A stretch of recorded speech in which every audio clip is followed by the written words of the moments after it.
سیدنا ابو بکر صدیق رضی اللہ تعالیٰ عنہ خلیفہ برحق ہیں۔ ابو بکر صدیق رضی اللہ تعالیٰ عنہ خلیفہ حق ہیں اور مصلی رسول پر کھڑا ہونا ان کا حق ہے۔ رسول اللہ صلی اللہ علیہ وسلم کے بعد جانشین امت بننا ان کا حق ہے، اور آپ علیہ الصلوۃ والسلام کا خلیفہ بلا فصل کہنا ان کا حق ہے۔ یہ میں عرض کر دوں کہ خلیفہ بلا فصل کسے کہتے ہیں؟ تو خلیفہ کہتے ہیں کہ رسول اللہ کے بعد جو رسول اللہ کی جگہ پر بیٹھے، اور بلا فصل کا مطلب یہ ہوتا ہے کہ فصل کہتے ہیں جدائی کو، اور بلا کا مطلب بغیر جدائی، یعنی رسول اللہ کے بعد بغیر کسی فصل کے جو حقدار تھے مصلی رسول پر بیٹھنے والے، وہ سیدنا ابو بکر صدیق رضی اللہ تعالیٰ عنہ تھے۔ اور یہ کوئی اپنی طرف سے بنائی باتیں نہیں ہیں، بلکہ احادیث مبارکہ کے اندر بھی اشارات ملتے ہیں، اور صحابہ کرام کے اقوال سے بھی ایسے اشارات ملتے ہیں کہ آپ علیہ الصلوۃ والسلام کی موجودگی کے اندر بھی سیدنا ابو بکر صدیق رضی اللہ تعالیٰ عنہ کو اللہ تعالیٰ نے مقام ایسا عطا فرما دیا تھا۔ آپ دیکھیں حدیث مبارکہ میں آتا ہے کہ اللہ کے محبوب علیہ الصلوۃ والسلام فرماتے ہیں، بخاری شریف کے اندر یہ روایت موجود ہے، سیدہ عائشہ صدیقہ رضی اللہ تعالیٰ عنہ سے فرمایا آپ نے کہ عائشہ، میرا دل یہ چاہتا ہے کہ تم اپنے بھائی کو بلا کر لاؤ اور اپنے ابا جان کو بلا کر لاؤ، تاکہ میں تمہیں کچھ لکھ کر دے دوں ان کو، تاکہ کوئی تمنا کرنے والا تمنا نہ کرے اور کوئی کہنے والا کوئی کہہ نہ پائے۔ اور میں یہ بات پھر میں نے کہا کہ اللہ تبارک و تعالیٰ کی جو ذات ہے، اللہ کی ذات اور ایمان والے ابو بکر کے سوا کسی پر رضامند نہیں ہوں گے۔ یہ حدیث مبارکہ بخاری شریف کے اندر ہے، اور اس میں واضح اشارہ مل رہا ہے، چونکہ یہ واقعہ جو سیدہ عائشہ فرماتی ہے کہ یہ مرض الوفات کے دنوں میں آپ علیہ الصلوۃ والسلام نے فرمایا تھا، اور مرض الوفات کے دنوں میں فرمانے کا مطلب یہی تھا کہ آپ علیہ الصلوۃ والسلام اپنے جانے کے بعد کسی شخص کی طرف اشارہ فرمانا چاہتے تھے، اور وہ آپ کے الفاظ سے واضح ترین جو اشارہ مل رہا ہے وہ سیدنا ابو بکر صدیق رضی اللہ تعالیٰ عنہ کی ذات کا برکات کا مل رہا ہے۔ اسی طرح بخاری شریف کے اندر ایک دوسری حدیث پاک موجود ہے کہ سرکار دو عالم صلی اللہ علیہ وسلم کے پاس ایک عورت آتی ہے، وہ عورت آ کر عرض کرتی ہے کہ یا رسول اللہ صلی اللہ علیہ وسلم کسی چیز کا مطالبہ کرتی ہے، تو اللہ کے محبوب علیہ الصلوۃ والسلام اس عورت سے فرماتے کہ تم لوٹ جاؤ، بعد میں آ جانا۔ تو وہ عرض کرتی ہے کہ اے اللہ کے رسول، میں اگر دوبارہ آؤں اور آپ کو نہ پا سکوں، یعنی اس عورت کے کہنے کا مطلب یہ تھا کہ حضور میں دوبارہ کسی وقت آؤں اور آپ دنیا سے اگر پردہ فرما جائے تو پھر کیا ہوگا؟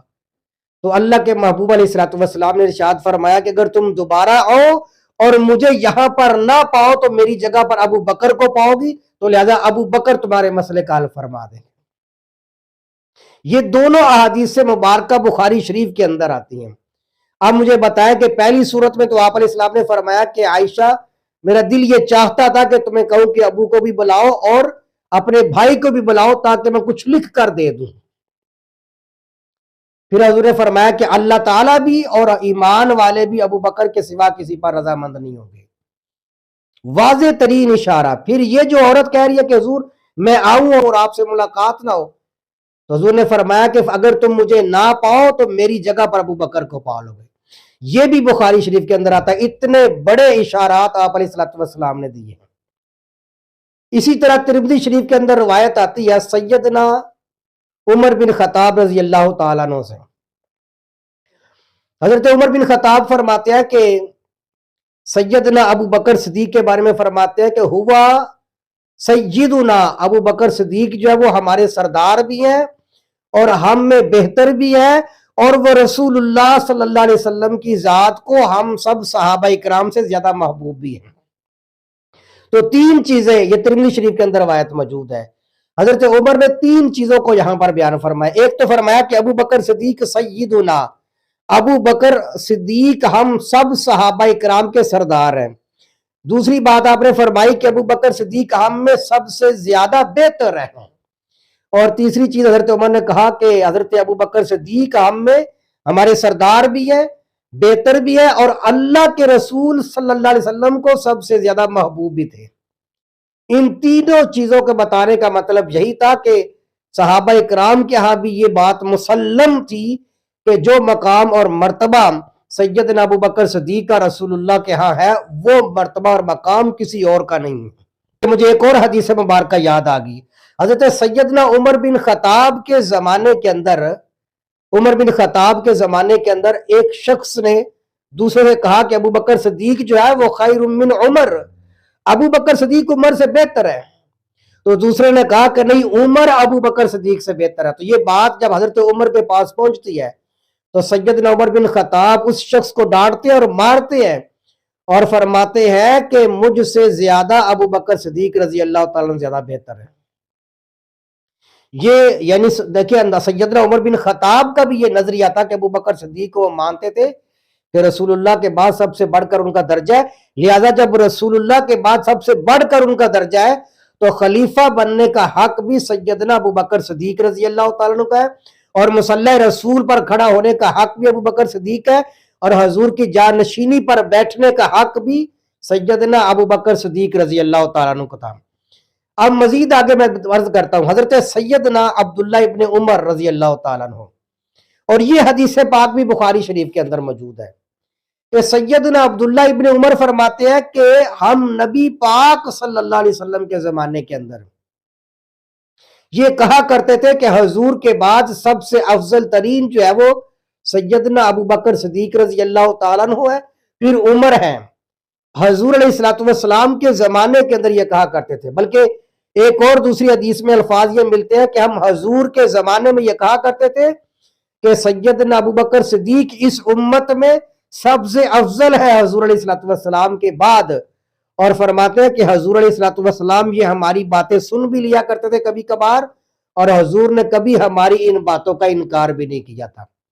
یعنی حضور کا انکار نہ کرنا وہ اس بات پر دلیل ہے کہ صحابہ کرام جو بات کر رہے تھے وہ حق اور سچ ہے، اس لیے کہ پیغمبر کے سامنے اگر کوئی بات غلط ہو تو پیغمبر سے رہا نہیں جا سکتا، پیغمبر اسی وقت منع کر دیتا ہے، اسی وقت روک دیتا ہے۔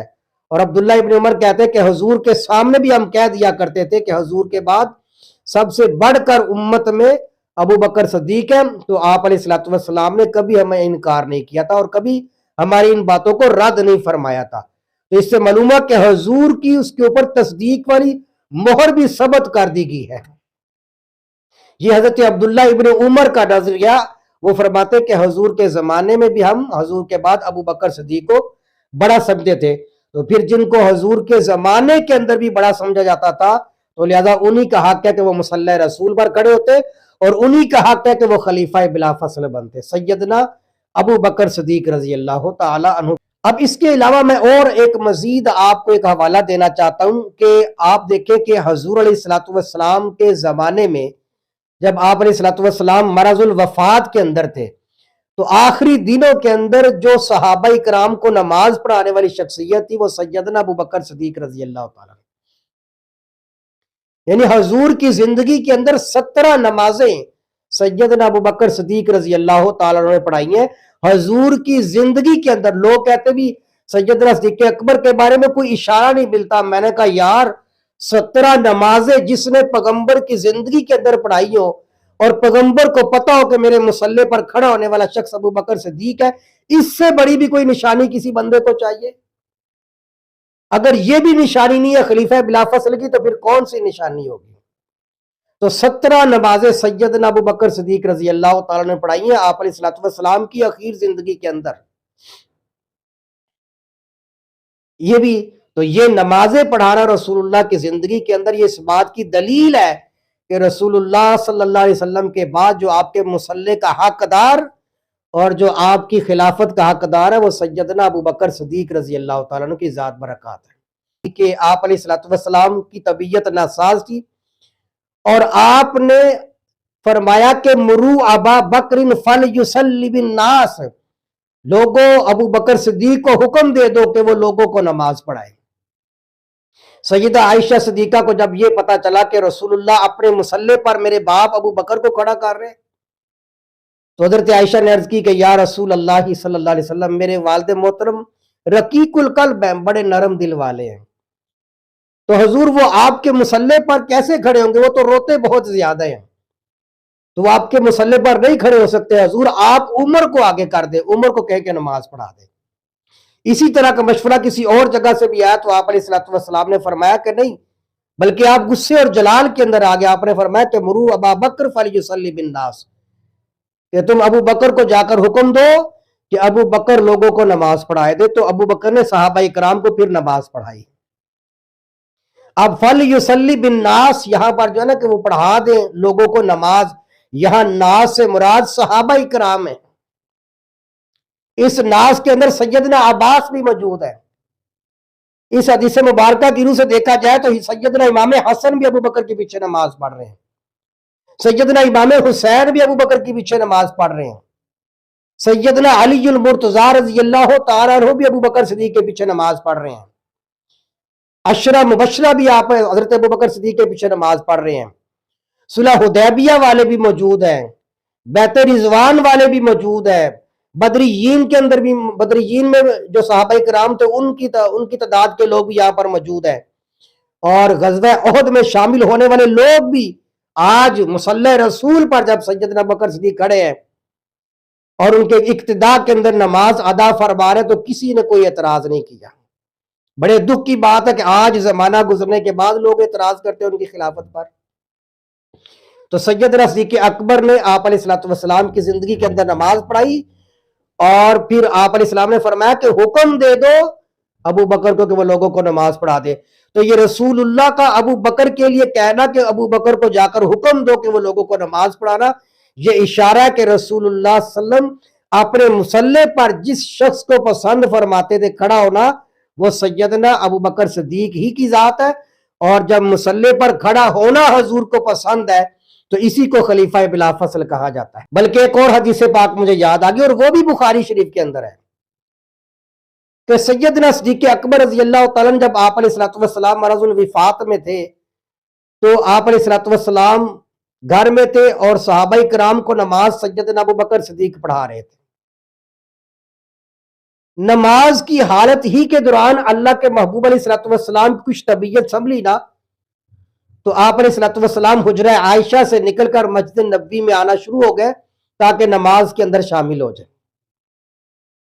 اب صحابہ کرام ابو بکر صدیق کے پیچھے نماز پڑھ رہے ہیں، اور ابو بکر صدیق نماز پڑھا رہے ہیں، اور صحابہ کرام نے جب دیکھا کہ آپ علیہ الصلوۃ والسلام تشریف لے آئے ہیں، اب صحابہ کرام نے تکبیرات کہنا شروع کر دی، سبحان اللہ، الحمدللہ، اللہ اکبر کہنا شروع کر دی۔ اب صحابہ کرام جو ہے وہ تسبیحات کہتے جا رہے ہیں، سبحان اللہ کہتے جا رہے ہیں، ابو بکر صدیق بڑی خشوع اور خضوع کے ساتھ نماز پڑھاتے تھے۔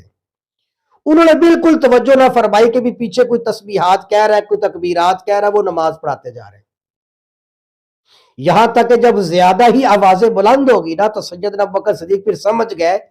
کہ لگتا ہے کہ آپ علیہ الصلوۃ والسلام جو ہے وہ پیچھے تشریف لا چکے ہیں۔ تو حضرت صدیق اکبر جب محسوس کیا تو صدیق اکبر مصلی چھوڑ کے پیچھے آنا لگے، تو اللہ کے محبوب علیہ الصلوۃ والسلام اب آدھی نماز ہو چکی تھی اور آدھی نماز باقی تھی، تو مصلی رسول سے جب صدیق اکبر پیچھے ہٹنے لگتے ہیں نا تو اللہ کے محبوب علیہ الصلوۃ والسلام اشارہ کرتے ہیں اور آپ فرماتے ہیں کہ ابو بکر صدیق اپنی جگہ پر کھڑے رہو، لیکن اس کے باوجود ابو بکر صدیق مصلی چھوڑ کے پیچھے ہو جاتے ہیں، اور پیارے محبوب علیہ الصلوۃ والسلام آگے مصلی پر بڑھ کر باقی صحابہ کرام کو جو باقی آدھی نماز رہ گئی تھی وہ آدھی نماز مکمل فرماتے ہیں۔ اب یہ حدیث مبارکہ بخاری شریف کے اندر موجود ہے، اور میں جو آپ کو نقطہ بیان کرنا چاہتا ہوں کہ اس حدیث مبارکہ میں خلیفہ بلا فصل پر دلیل کیا ہے، آپ کے ذہن میں بھی آ رہی ہوگی کہ حضور اٹھ کر آئے ہیں، ابو بکر صدیق نے آدھی نماز پڑھا دی، آدھی حضور نے آ کر پڑھائی ہے، تو اس میں خلیفہ بلا فصل کی دلیل کیا ہے جو ہمارے موضوع کے ساتھ منسلک ہے۔ اب میں توجہ دلانا چاہتا ہوں کہ دیکھو جب حضور علیہ الصلوۃ والسلام آئے تو بخاری شریف کے الفاظ ہیں، تو آپ علیہ السلام نے فرمایا نماز کے بعد کہ ابو بکر صدیق جب میں نے تمہیں حکم دیا تھا کہ تم اپنی جگہ پر کھڑے رہو، یعنی مصلی رسول پر کھڑے رہو، تو پھر کس چیز نے تمہیں منع کیا تھا کہ تم وہاں پر نہیں رکے بلکہ پیچھے آ گئے؟ تو سیدنا صدیق اکبر نے عرض کی کہ یا رسول اللہ صلی اللہ علیہ وسلم، ابو قحافہ کے بیٹے کی کیا مجال ہے کہ آقا علیہ الصلوۃ والسلام پیچھے ہو اور غلام آگے ہو؟ حضور میری کیا حیثیت ہے کہ غلام ایک آگے کھڑا اور آقا اس کے پیچھے، تو حضور میرے بس میں نہیں تھا کہ آقا پیچھے ہو جائے اور غلام آگے ہو جائے، تو حضور مجھ سے برداشت نہیں ہوا تو میں پیچھے آ گیا. انہوں نے اپنی غلامی کا اظہار کیا اور عاجزی کا اظہار کیا.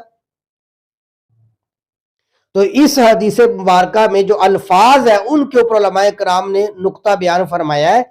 کہ حضور نے فرمایا تھا کہ ابو بکر صدیق جب میں نے تمہیں حکم دیا تھا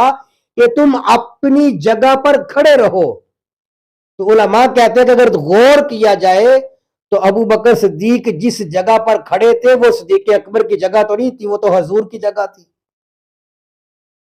اور حضور کیا فرما رہے ہیں کہ ابو بکر صدیق تم اپنی جگہ پر کھڑے رہو، حالانکہ وہ مصلی رسول جو جگہ ہے وہ تو رسول اللہ کی جگہ تھی. اور حضور کیا فرما رہے ہیں کہ ابو بکر صدیق میں نے تمہیں کہا تھا کہ تم اپنی جگہ پر کھڑے رہو. تو علماء نے یہاں پر اشارہ لکھا ہے کہ حضور یہ بتانا چاہتے تھے کہ ابو بکر صدیق آج تک تو یہ مصلی میرے پاس تھا، لیکن جب میں دنیا سے جانے والا ہوں اب میرے جانے کے بعد یہ مصلی بھی تمہارے نام ہو جائے گا. اسے کہتے ہیں کہ خلیفہ بلا فصل سیدنا ابو بکر صدیق رضی اللہ تعالیٰ عنہ کی ذات برکات. تو اس کی طرح اور بھی بہت سارے دلائل ہیں. اب میں ایک چھوٹی سی اور بات عرض کر کے بات ختم کرنا چاہتا ہوں، کیونکہ اتنا کافی ہوتا ہے کہ بندے کے دل میں ایمان ہو اور ایک آدھی دو احادیث مل جائیں اور تھوڑی سی اللہ نے سمجھ بوجھ عطا فرمائی ہو تو اللہ دل کھول دیتا ہے. حضور علیہ الصلوۃ والسلام جب ہجرت کر کے مکہ سے مدینہ کی طرف جا رہے تھے تو غار ثور والا واقعہ آپ حضرات نے سنا ہے. غار ثور کے اندر حضور بعد میں جاتے، پہلے ابو بکر صدیق جاتے ہیں، جا کر اپنا امامہ شریف کا کپڑا سوراخوں کے اندر ڈال دیتے ہیں پھاڑ کر. سوراخ ابھی بھی ہوتے ہیں، اور پھر جب دیکھتے ہیں کہ سوراخ بھی باقی ہے تو حضرت صدیق اکبر اپنا کرتا مبارک بھی پھاڑ کر سوراخوں کے اوپر لگا دیتے ہیں تاکہ آپ علیہ الصلوۃ والسلام کو کوئی موذی چیز تکلیف نہ دے سکے. اس کے بعد پھر غار کی صفائی کرتے ہیں، پھر عرض کرتے ہیں کہ یا رسول اللہ صلی اللہ علیہ وسلم آپ اندر آئیں، تشریف لے آئیں. حضور اندر آ جاتے ہیں اور اب سیدنا صدیق اکبر کے جسم کے اوپر جو کرتا تھا، تو اللہ تبارک و تعالیٰ کا بھی انصاف دیکھے کیسا ہے کہ اللہ نے صدیق اکبر کا وہ کرتا بھی اتروا دیا. اب ابو بکر صدیق کا جسم جب حضور کے جسم کے ساتھ لگا تو اسے کہا جاتا ہے کہ خلیفہ بلا فصل سیدنا ابو بکر صدیق رضی اللہ تعالیٰ عنہ، یعنی ابو بکر صدیق اور حضور کے درمیان میں جو کرتا حائل تھا، اللہ نے اس کرتے کا فرق بھی ختم فرما دیا، اس لیے کہ صدیق اکبر نے خلیفہ بلا فصل بننا تھا.